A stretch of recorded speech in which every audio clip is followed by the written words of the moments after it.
একটু ভাবুন তো, মহাকাশে এমন একটা পাথর ভেসে বেড়াচ্ছে যেটা একদিকে যেমন বলতে পারে আমাদের এই গ্রহে জীবনটা এলো কিভাবে, ঠিক তেমনি আবার কেড়েও নিতে পারে আমাদের সবকিছু। হ্যাঁ, আজ আমরা কথা বলবো এমনই এক গ্রহাণু বেনুকে নিয়ে। এটা একই সাথে একটা ভয়ঙ্কর হুমকি, আবার অসম্ভব বিস্ময়েরও একটা উৎস।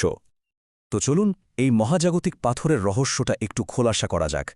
সবার আগে যে প্রশ্নটা মাথায় আসে সেটা হলো, এই যে গ্রহাণু বেনু, এটা আমাদের জন্য আসলে কতটা বড় বিপদ? এর সাইজ কেমন, কোন পথে ঘুরছে, বিজ্ঞানীরাই বা কি বলছেন?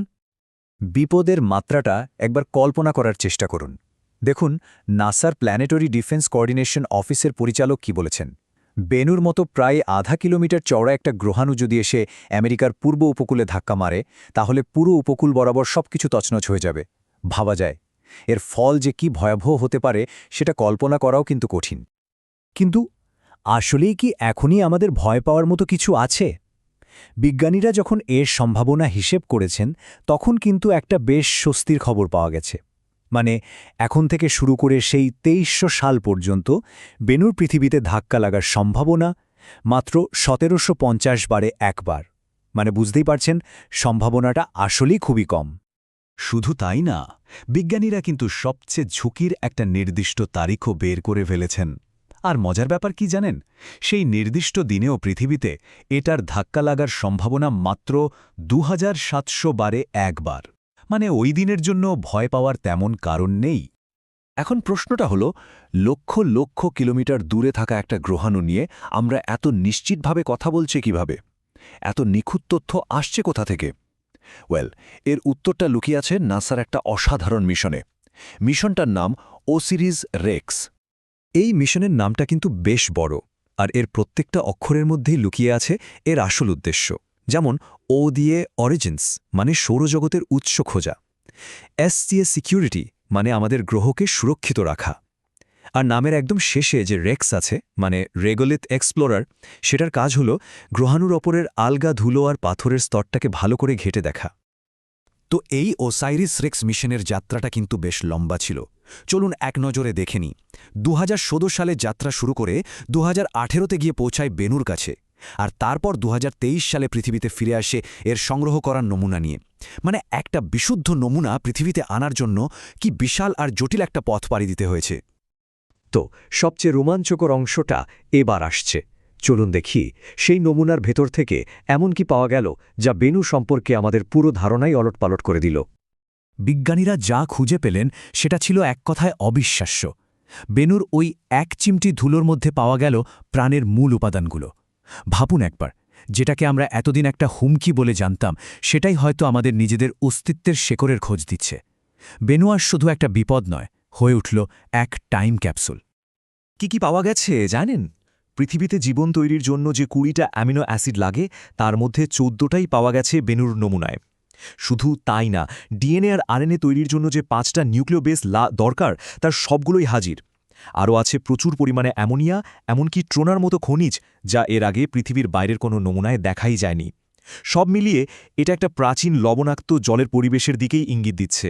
মানে জীবন তৈরির সব কাঁচামাল মহাকাশেই মজুদ ছিল। তবে এখানেই বিজ্ঞানীরা একটা দারুণ ধাঁধার মধ্যে পড়ে গেলেন।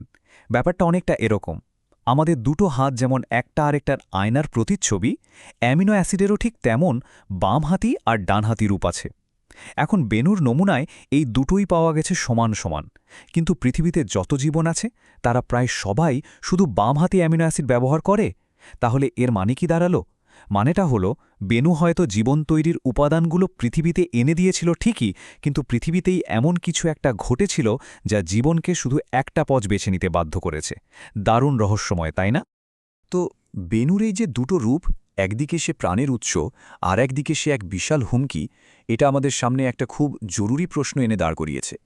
যদি সত্যি কোনোদিন প্রয়োজন হয়, আমরা কি বেনুর মতো কোনো গ্রহাণুকে আটকাতে পারব?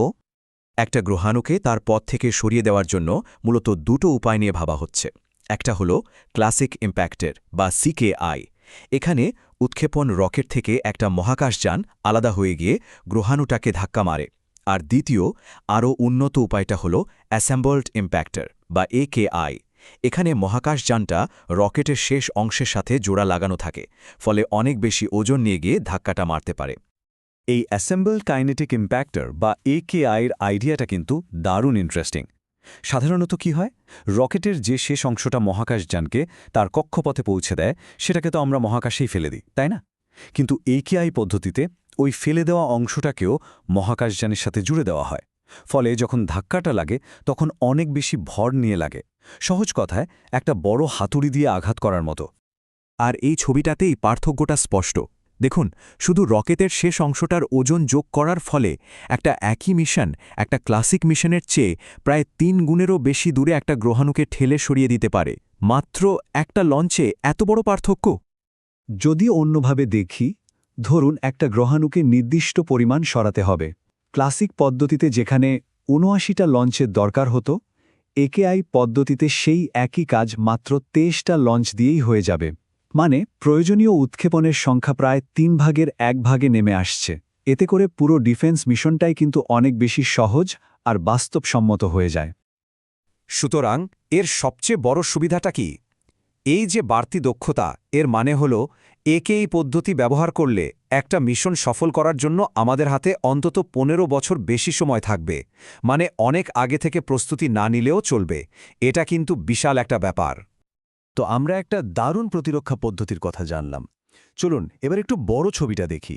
আমাদের এই পৃথিবীকে ভবিষ্যতের এমন মহাজাগতিক হুমকি থেকে বাঁচানোর জন্য এই ধরনের প্রযুক্তির উদ্ভাবন আসলে কতটা জরুরি? একটা গ্রহাণুকে আটকানোর মিশনের পরিকল্পনা করা যে কী পরিমাণ জটিল সেটা এই ম্যাপটা দেখলেই বোঝা যায়। পৃথিবী, বেনু আর যে যানটা ধাক্কা মারবে সবার কক্ষপথ হিসেব করে কোটি কোটি মাইলের এক নিখুঁত প্ল্যান তৈরি করতে হয়। এর জন্য বছরের পর বছর ধরে পরিকল্পনা আর চুলছেঁড়া গণনার প্রয়োজন। আর এটাই হলো আসল কথা।